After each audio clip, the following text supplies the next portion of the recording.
welcome to the Grueling Truth CFL Week 6 Pick'em show, or weekly Pick'em shows. Not Week 6 yet, but Week 4. I'm your host, Mike Goodpaster, and I want to welcome in my co-host, Brian Schmidt. How you doing, Brian? Doing good. How's everybody doing tonight? All right, and we've got our other co-host, Davis. How you doing, Oz? Oh, not bad. This is my second podcast of the evening. Happy to be here. You can hear me on the Rouge, White, and Blue later. All right, and that will be up tomorrow morning, so make sure you guys check that out. And, of course, four-time Grey Cup champion, Robert Drummond. Hey, how's it going? Doing pretty good tonight. All right. I think we could say that we had an interesting week in the CFL. Had two classic games on Friday night. We'll start off with Winnipeg and Hamilton. So what was your first take on Winnipeg-Hamilton, Robert? Do you think Winnipeg has shown improvement, or just Hamilton turned the ball over so many times that Winnipeg couldn't lose the game? I watched that. Holy smokes, the turnovers in that game. You know what? But it was back and forth. I mean, we always say you can't have that many turnovers in a game and expect to win, as Hamilton did. You know, I give a lot to Coach O'Shea, who was a former teammate of mine. You know, and Hamilton getting a victory, but just the turnovers were abysmal in that game. So, let's go, Brian. You think that, Drew Willie played much better than what he had been? You think Winnipeg's starting to turn the corner, or you just think that Hamilton was just more inept than they were? You know, it's real. I think we're going to find out more here, here next week or two. I'll tell you that the thing is, and this is the way my take from it is, if you're Winnipeg, it doesn't matter how you win this game, just as long as you won this game. Mm-hmm. It doesn't matter. That was a team that was in such a huge need for a win, and it doesn't matter how ugly it was. A win is a win. 8 weeks from now, nobody's going to remember how ugly it was. They're just going to remember that they won, and they needed that badly. So that's a huge win for them. Hamilton, the first week, looked like they might be the best team in the CFL. Now they've dropped off big time. I know Zach Collaros practiced today. They've taken him off of IR. Where do you think Hamilton stands? Oz? Oh, sorry. Okay. So Hamilton giving up the 6 turnovers is huge. I wanted to say I agreed with both guys here. The giving up of the turnovers is huge, and yes, a win is a win. Winnipeg was in a strange position of being 0-2 and playing in a must-win game. Okay, but Hamilton was also, aside from the turnovers, kind of exposed on defense, I thought. Everybody's been talking about the catch, which I would really like to talk about with you guys if you're up for it. But that catch sort of also illuminated the other problem in the Hamilton defense, which was full of holes in the middle of the field, especially in that mid-range as well, completely allowing the open pass there. And Drew Willie, whose game right now is not fit for the long ball, picked that thing apart.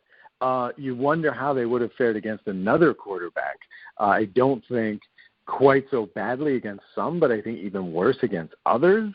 And so if I'm a Hamilton fan going forward, I am quite concerned about what's missing, even beyond the questions at quarterback. Because quarterback in this game did a competent job, if not brilliant, like a lot of the other performances we saw this week. But I'm concerned if I'm a Hamilton fan. But then again, I must say, I'm always pushing the panic button. I'm just a fan. So I'm always pushing the panic button on these teams. Yeah, and I think each week, you asked the question a few weeks ago about how big the first game was. Right. And I know Robert said it's no big deal. And I think the more we go into the season, the more we see that week 1 was not a big deal, Robert. No, it was not.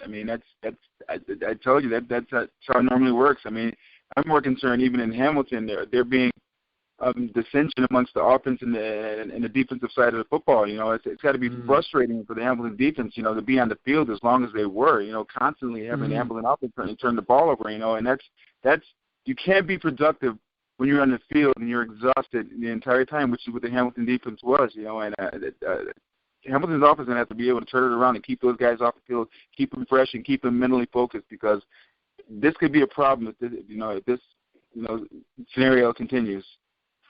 Now, I know that we could not skip past this game without Oz being allowed to talk about the catch. So, Oz, have at it. Yeah.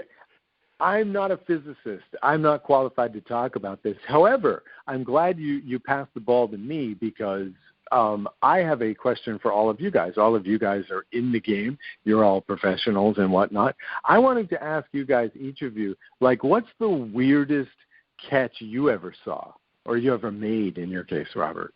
What's the weirdest stuff you've ever seen? How do you know me and Anything Brian like never this? made a catch at some point that was spectacular? I mean, please, anybody, hit me. We weren't always old. I mean, I don't think that's as much of a, I mean, it was an amazing catch, but it's a simple fact of just always practicing so much and just having balls thrown to you, and a ball's supposed to be in a certain area, and if you practice it enough, eventually, because it hit his arm, you end up catching it. So, it's just a simple fact of always, it's like, repetitiveness. You do something enough, eventually you don't have to look for it to be there. Someone can pass you a ball and you can turn your head away, and if the ball comes to a certain area or a certain area, sometimes you can get lucky one of those times and have your hand there. You can bat it into your hand. So, I mean, great catch, great reaction to hold on to the ball, but it's just something that guys practice over and over and over and do all the time, so you're used to it. All right, Oz, are you happy now? Yes. Personally, sure. I thought it was an Xbox cheat code. So. Right, exactly. It was a glitch in real life. It was the Matrix. The Matrix is real. All right. Well, we can get off that now. We'll go to the Toronto Argonauts. They handed the BC Lions their first loss of the 2016 season last Thursday night. They earned a rare road victory at BC Place, 25-14. I thought it was a great overall performance by the Toronto Argonaut defense. But then again, as we talked all year, BC's offense has not done a lot, and I think it finally caught up to them. But, I mean, still, their defense played well enough to win the game. I know Travis Luley came in for Jonathan Jennings during the second half and played really well. Brian, do you think there's a quarterback controversy right now there, or do you think they stick with Jennings, who was the starter through the first two games? Oh, if you're a BC fan, you really are hoping there is a quarterback controversy. To me, I don't see how Luley cannot be the starter going forward. I think at this point you've got to go with his experience. The guy's been an outstanding CFL quarterback.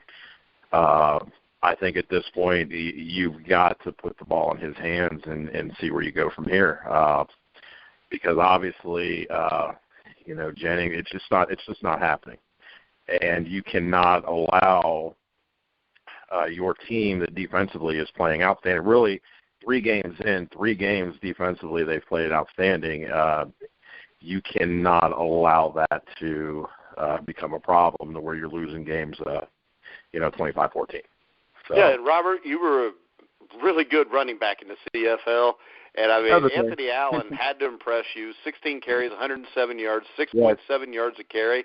If they get quarterback play, they could be one of the top teams in this league, if not the best team.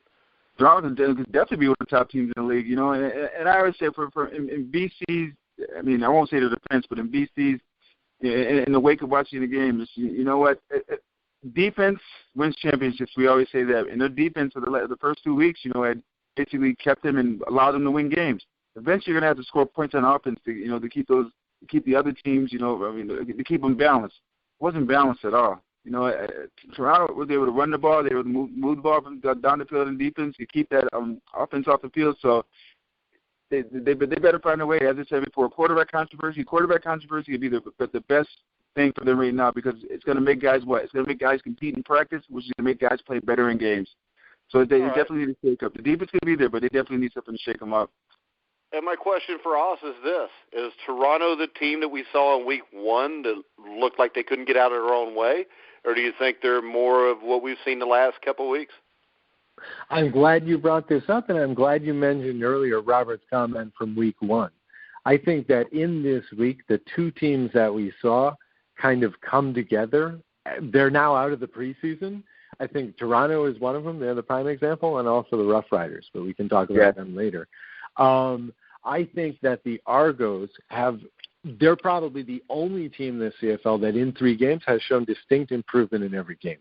I think this is the Toronto team that most of us expected at the beginning of the season when they were the Vogue pick to be in the Grey Cup right before the season. I remember in the last week of the preseason, for example, they were the popular pick. I was one of them. I've got them in the Grey Cup this year.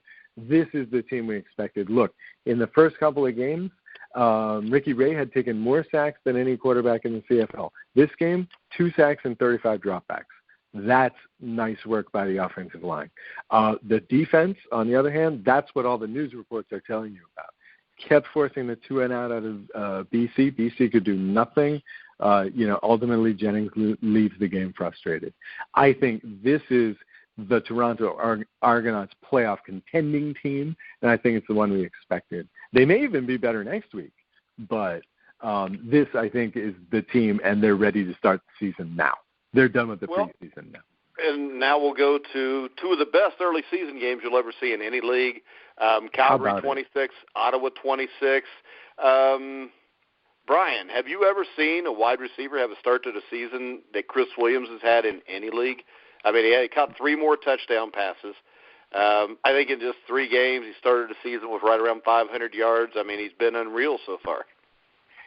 Yeah, my question is anybody planning on covering him anytime soon? I mean, he's been unbelievable. Or can they? That becomes the other question. Can they? Because, boy, you would think you might want to find where he's at on the field, and nobody's finding him yet. So I think it's been outstanding, and I'll be honest, it's been fun to watch. It's been fun to watch him. I have a thing for quarterbacks, receivers, offensive guys, and I enjoy watching it. And I'll tell you, he's been definitely an eye opener. All right, I have a thing for women in bikinis. But that's you've been out west too long there, Schmitty. But I know. I gotta get out. I gotta get out from being out west. Nothing good ever happens out west. And that brings us, Robert, has there been a quarterback to play 5 quarters as well as Trevor Harris has? 37 for 45, almost 700 yards, 6 touchdowns in just 5 quarters. What's your take on Trevor Harris so far this season? Unbelievable. I mean, it's what a great start. What a fast start to come out of training camp and to be able to put up those numbers in the first half of the year, which is basically where you want to establish yourself. It's just unbelievable. It's kind of frightening. If he can do this early after just breaking training camp, what does the middle and the end of the season hold? It's tie games to me are tough because in a college game, us against Auburn, when we were playing for the national championship, they kicked the field goal and tied us. So tie games always frustrate me because I know what the players go through, week in and week out to prepare for it. And you don't prepare to tie, you either prepare to lose or you prepare to win. You always prepare to win, but if it's a loss, it's okay because you can correct your mistakes. Hard to correct your mistakes when you tie a game because it's frustrating. But you know what? What a great game. It was fun to watch, and you almost at that point, you didn't want to see one of those teams lose. But you didn't want to see a tie, but you didn't want to see them lose. So I give my hats off to them both. They'll meet each other again, and they have something to prove. Well, I myself, I wanted to see Calgary lose, so our pick would have been right, so we wouldn't have been under 500 again this week. Because, as a whole, I think we were all like 1-2-1 this week. Yeah. That's why I figured I'd wait till halfway through the show before I brought up how we did last week, because people might turn it off. They realize how bad we picked games last week. But, Oz, let's talk a little bit about Calgary. First game of the season, they had a rough time. Kind of lost the game at BC that they probably should have won, especially with all the turnovers that BC gave them early in the game. Jerome Messam has played great at running back. Bo Levi Mitchell is Bo Levi Mitchell. He's one of the best quarterbacks in the league. Where do you think Calgary stands right now? At 1-1-1, kind of bizarre. Didn't really come out for game 1, so let's throw that one out. I like this team. I like this team as one of the 3 teams that can really run up the scoreboard. I think Saskatchewan may be a 4th one. I am really looking forward to them facing Edmonton a bit later on this season. That's going to be a great game. I like everything I see out of Calgary. You're talking about 5 great quarters. Bo Livy-Mitchell has thrown in more than 5 great quarters this season so far. And I would also comment that Mike Riley is also in this discussion. He's had a heck of a start to this season as well. But getting back to Calgary, I see nothing wrong with Calgary. I think they play enough defense to slow down even the highest-powered offenses like Ottawa, and I think they score enough points. They consistently Bo Livy, like I say, Bo Livy, he had a stellar performance among a week of notable performances by quarterbacks. I would say, 5, 6, like really high-level performances by quarterbacks this week. But Bo Livy-Mitchell is one of the best. I like how he found Marquet McDaniel, Bakari Grant, Joe West. Everybody's getting a lot of action. 17 catches between these 3 guys, 258 yards, and he only had like 356 or so for the game. So I like the nucleus they have here in Calgary. I mean, this is a team that won the Grey Cup 2 years ago. This is a team that, was in the finals, conference finals last year. They're not surprising to me at all. This is all right, that brings me to what I think has been the game of the year so far, and I think it's going to be hard to top it. The Edmonton Eskimos protected home turf, spoiled the former coach Chris Jones' return to the Brookfield, beating the Rough Riders 39-36 in overtime. My first question is this. Brian, I know you're a coach. Would you have kicked a field goal in that situation, or would you have went for it?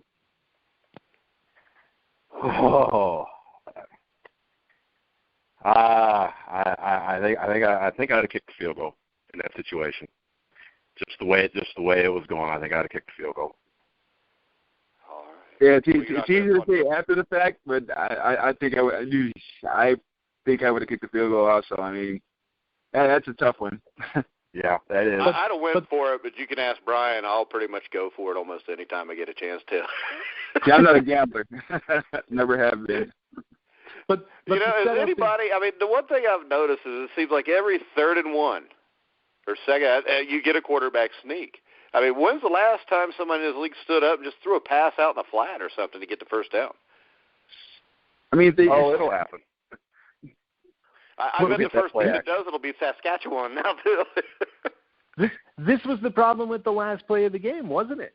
It was totally predictable. I mean, if I could see that coming, surely the opposing sideline could see it coming. And here's the other and that was a long yard they had to gain. It wasn't like it's a half a yard, right. And, the defensive line's a yard off the ball, so as long as you get a little bit of a push, you'll get the first down.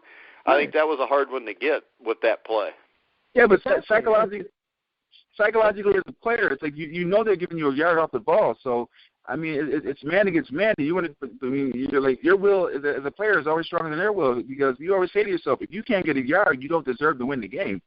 Yeah, and I think if you watch the way, and Robert, the way Chris Jones coached that entire game of going for it all the time, I think instills confidence in his players and their coach believing in them. And I think in the long run, this could be better than if he'd kicked a field goal and they'd have won the game in the second minigame. Mm-hmm.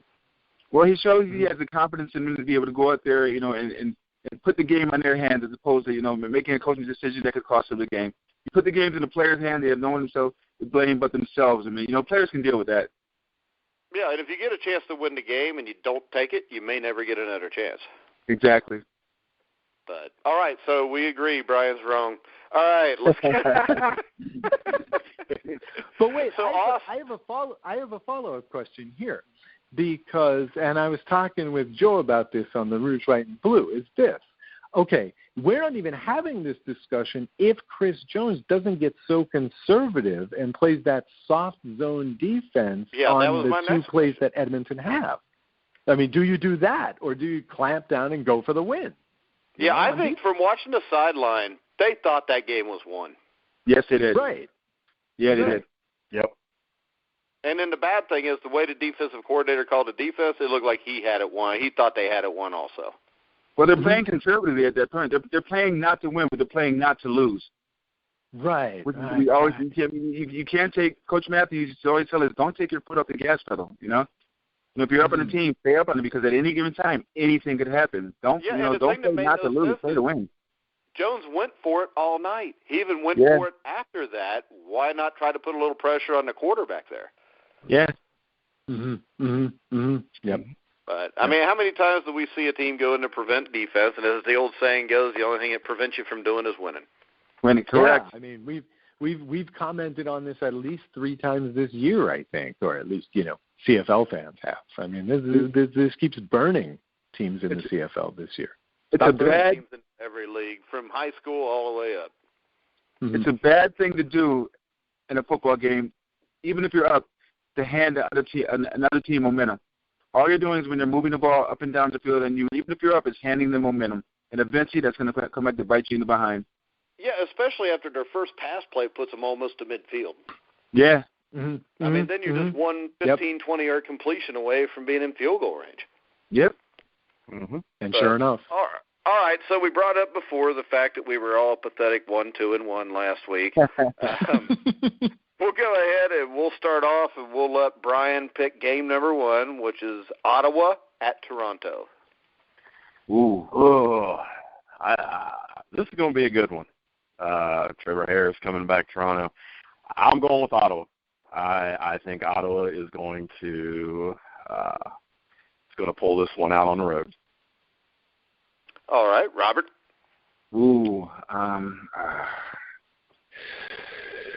I'm going to go with Toronto. I think Toronto gets they've got Ricky Ray's got his stuff together. They have the momentum. They just come off beating a long distance trip would be a good, very very good BC defense. I think Toronto's figured it out, and Toronto's ready to roll. I think Ottawa still be upset from that overtime tie, and just still be thinking about that game and what could have been. So hopefully they'll be mentally lapsed for this game against Toronto, and Toronto will take advantage of it. All right, Oz? I got Toronto based on the old-fashioned notion that 4 days is not enough. That too. For Ottawa, especially after playing a gritty, long overtime game last week. I just think based on that alone, plus home field advantage to Toronto, I think that's enough. I got Toronto for the win. Yeah, and I think I'm going to go with Toronto also. It is because of the home field advantage, and I think it's the opposite of last time. I think the last time there was so much pressure on them in their new building that they really laid an egg. I think they're going to come out to prove themselves. I think Toronto wins a close game. I think it's a complete toss-up. I think these are two of the best teams. I mean, Trevor Harris has been amazing, but I'm going to go with Toronto because I think Toronto also defensively is just a little bit better than Ottawa is. Yeah, and Toronto has forced a lot more turnovers this year, so I'm going to go with Toronto there. Let's see, who started the last one, Brian? Let's go Robert. Edmonton at Winnipeg. Edmonton. All right, now, Robert, you got to remember this. Last week we all did the same thing, said Edmonton like there was no chance, or said, Hamilton like there was no chance Winnipeg had, and then all of a sudden Winnipeg. I mean, hats off to Coach O'Shea, in Winnipeg, for a great game played. But I mean, if Hamilton doesn't have the array of turnovers they had, there's no way, there's no way they're even in this game. The simple fact that Hamilton was even in it with all the turnovers says something. I just don't think Winnipeg is in a position to be, yes, they got the victory. You can take them as they come, but without, take away 3 or 4 of those turnovers, and this is, it's a 14 to 21 point swing in this game. I just think Edmonton is just too strong of a team, and they're not going to have those turnovers. I actually agree. I was just trying to give us all a hard time about last week. So, yeah, I'm going with Edmonton also. Oz? I wasn't here last week, so Edmonton. Yeah, you weren't here last week, but you did type Edmonton very quickly on the email you sent me with your pick. Yes, Brian, Edmonton, Winnipeg. I typed it quickly. Well, I'm gonna do a little something different. I'm gonna go with a little bit more thought into this rather than just saying Edmonton. So I want to put some thought into it. Hey, is Brian calling us stupid or something right there, Robert? He's because there's no way Edmonton's turning the ball over 6 times. No way. He's going to put more thought into it, but he's still going to come up with Edmonton. You watch. Yeah, I'm still coming up with Edmonton. I just put more thought into it before I said Edmonton. Okay. So your thought was just to say that before you said it. All right, I got you. Pretty much. Let's see. You haven't went first yet, have you? No, I have not. Hamilton at your Montreal Alouettes. Okay, I'm gonna make this one real simple again. Let's go down the list here. S.J. Green is gone for the year. Kenny Stafford's on the 6-game list. Deron Carter misses this game thanks to suspension, and Mr. Glenn at quarterback has not yet practiced this week, from what I understand. Now, we're recording this on Monday, so he has not gotten out there yet. Can Montreal score any points besides a couple of rouges and a field goal? Got to go Hamilton. This, to me, feels like about a 17-9 game, though. I don't think this will be game of the week material. But, Hamilton. All right, Brian? Yeah, I've got to go Hamilton. Getting back on the winning side. And again, we talked about Hamilton, everything they do is just to be right around 500 before Collaros comes back. And I think, they had the Winnipeg game circled last week as a game they could win. They didn't. I think they're going to come out more focused. The key is just going to be you cannot turn the ball over, 6 times. So I definitely got to go with Hamilton. I think they're gonna bounce back. And I do agree. I don't think this is going to be a game of the week kind of game. All right, Robert. With all Montreal's problems, and Hamilton coming off a game, and trust me, I know this from first-hand experience where, it's just a game just flooded with turnovers. I know where their practice was this week, and it was attention to detail. I know Montreal doesn't stand a chance in this game. I got to go with Hamilton. Yeah, I agree, and I think if Collaros is practicing, he's off that. They got what should be a winnable game, no matter who's playing quarterback against Montreal. Brian, you think that means Collaros comes back the next game? I think that would be the plan, considering the next game is Edmonton. Yeah, I think they would love that. So I mean, if it's at all possible, I think that's the plan because obviously you'd love to have him coming back against Edmonton. Yeah, I still think, honestly, even though you said he wouldn't make a big deal because of it's still when you've got a big time quarterback, it changes a lot of things, and I think Collaros is a big time quarterback. Mm-hmm. Well, we will see. I mean, I don't know. I have been disappointed with what I have seen from this defense this season in general. I mean, yes, Robert actually brought up a good point before when he said one of the problems in this last game was that they were on the field so damn much. But I don't know. Compared to last season when they were just shutting down, lights out, anybody that came into that stadium, I mean, this year's a bit of a come down from that. And I just wonder if, slightly above average defense with a franchise quarterback to go with on the offense. Yeah, but I think when you've got a franchise quarterback, I guess Robert can speak to this. I think he kind of did earlier, but when you've got somebody and you believe he's going to score me 30 or 35 points, it makes it a lot easier to play aggressively on defense. It definitely does. I was fortunate enough to be able to play with some Hall of Fame quarterbacks, and even as an offensive player, offensive unit, we knew we would go out there and we would score points, and that made it so much easier for defense. So defenses to go out there and take chances, and when you take chances in defense, one or two things can happen. You can either get beat for a touchdown, or you can either pick it off or pick up a fumble and score a touchdown. I mean, more times than not, it's a ladder where you pick it up and you score a touchdown. So defense can take a lot of chances when they have an offense they know they can continually put points on the board. When you're turning that ball over and you're putting your defense upfield, trust me, frustration kicks in quick. I've seen it firsthand. All right, that brings us to the last game, which I guess I got to pick this one first. I should have went with Hamilton, Montreal, since I asked the questions. But we got BC at Saskatchewan, which I'm going to go with the Rough Riders in an upset. Until BC shows me they can score some points, I think Saskatchewan is just going to be able to score too many points for them. Brian?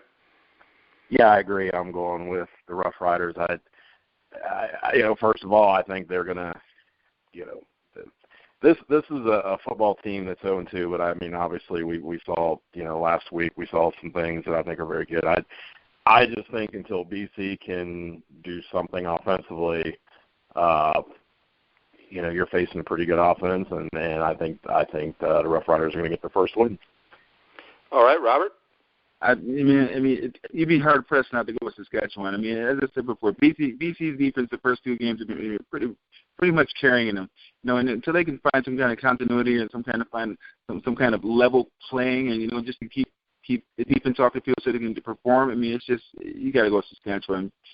It's Yeah, tough they for need to BC win a game. to I've gotten like 4 nasty emails from Saskatchewan Rough Rider fans in the last 3 days because I ranked them as the worst team, but they haven't won a game, so it's hard to rank them anywhere else. Right. It is, but I mean, BC is tough. I mean, they're great to watch on defense. You know, but they're not exhausted and they're tired. And they're out there all the time. You know, but defense can only win you so many games in the beginning. I mean, the one thing you have to understand is defense gels before offense. We always say that. So when you break training camp, of course your defense is going to be good. Have they been exposed now because they can't score points on offense? It's going to be a problem for them if they don't figure it out soon. Right that ship. And I'll tell you, I would probably pick BC if I thought Travis Lulay was going to be the starting quarterback. Mm-hmm. But, Oz, what's your pick? Well, we're doomed, gentlemen, because we all agree on this one. So we're going to get this one and the Hamilton one wrong, I suspect, if not both. Well, actually, we agreed on every game except for Ottawa and Toronto, and that was just Brian that tried to be different because he thinks more than we do. So I think a bunch of us might go 0-4 this week then. We talked about it. Jones induced a lot of confidence in his team by going for it, by taking chances and whatnot. I think this is what this team feels like. It's almost like an expansion team, and now this team is ready to win. They didn't win last week, but they're ready to. They're coming together now. This disparate group of rookies and veterans and guys from last year's Edmonton team. They're coming together now, and they're forming something, and that's something scores a lot of points. And that's something we'll probably play very well at home by the end of the season. So I'm taking Saskatchewan, you bet. All right. So we'll see how we do. I think we've all got losing records right now, guys, for the season. At least we didn't count that first week because I think we all had a hard time there. I think the biggest surprise so far is how badly home teams have fared in the game so far this year. Absolutely. I was going to ask you guys for some wisdom on this. What's happening? Have you ever experienced a team that can't win at home like this? I mean, they talk about home field advantage being out the window. I mean, I even thought even Toronto traveling to BC, the whole, losing 3 hours, and because I know how my body used to feel when I did that, and it just they completely ignored that and just went out there and just proved me completely wrong. Even Calgary flying east to play on Montreal, it's just wow. Ottawa. It's just like wow. I mean, they played to a tie, but what a great game! They were fresh. They were running around. They had life in their legs, and I was like, my whole West Coast East Coast theory just got blown out the window. Well, most theories that's why theories, Robert. being the fact that I think more, and I have a theory on this, and my theory I'm about to just hit mute on your ass, Brian. You can just sit there and think while we all talk. I just have a feeling that home field advantage is important. I think through football, not just CFL, but you're seeing it in the NFL, you're seeing it in college. I think home field advantage is becoming a little less, of an advantage because teams now are just so good in terms of, going on the road. Everything is comfortable. You're able to, concentrate. I just think that the home field advantage is becoming less and less important because of the way teams prepare and the way players prepare mentally. It's just not as big a deal, as it once was, 5, 10, 15, 20 years ago. All right, so we'll go ahead and wrap this up. Make sure the Rouge, White, and Blue, what are your topics this week? Or almost called you Joe. What are your topics this week, Oz? Joe and I will be just the usual rundown of last week's games, forecasting this week's games, a little bit of grousing about our terrible Rouge, White, and Blue fantasy team. But not much. We keep it to a minimum. Few news stories, few samples. It's a good show. All right, Brian, any final words? No, I'm ready to watch some football this week. You know what? As much as you think, it looks like you'd have some final words. Well, I did all my thinking earlier, so now I'm calming down. I'm relaxing. I've done my thinking early. Now I'm ready to relax. All right, Robert. You know, it's just like a horse race or a car race. Right now, teams are jockeying for position. They're trying to fill each other out. You know, they're throwing jabs. They're counter punching. Just waiting to the middle of the season so where they can really find their way out where they're at, so they can throw the knockout punch. So right now they're just jockeying for position, trying to fill each other out and trying to see what teams are out there and what teams are best and what teams are the front runners. All right, Brian, hopefully you were taking notes because Robert has it down when I ask if he has any final thoughts. I'll make sure I think for about a couple minutes longer next time. So, guys, make sure you check out all of our CFL content. We added another writer, Joe Pritchard, who actually co-hosts the Rouge, White, and Blue with us. And you can catch that show tomorrow morning. Our CFL Power Rankings will be out the day after the last game every week, so make sure you check all those out. Make sure you follow us at Twitter at Grueling Truth. Also, you can find our Facebook group page, The Grueling Truth. Let's see. Also, you can list all of our shows on iHeart, iTunes, TuneIn, Spreaker, Stitcher, Google Music. Pretty much anywhere you find podcasts, you'll find The Grueling Truth.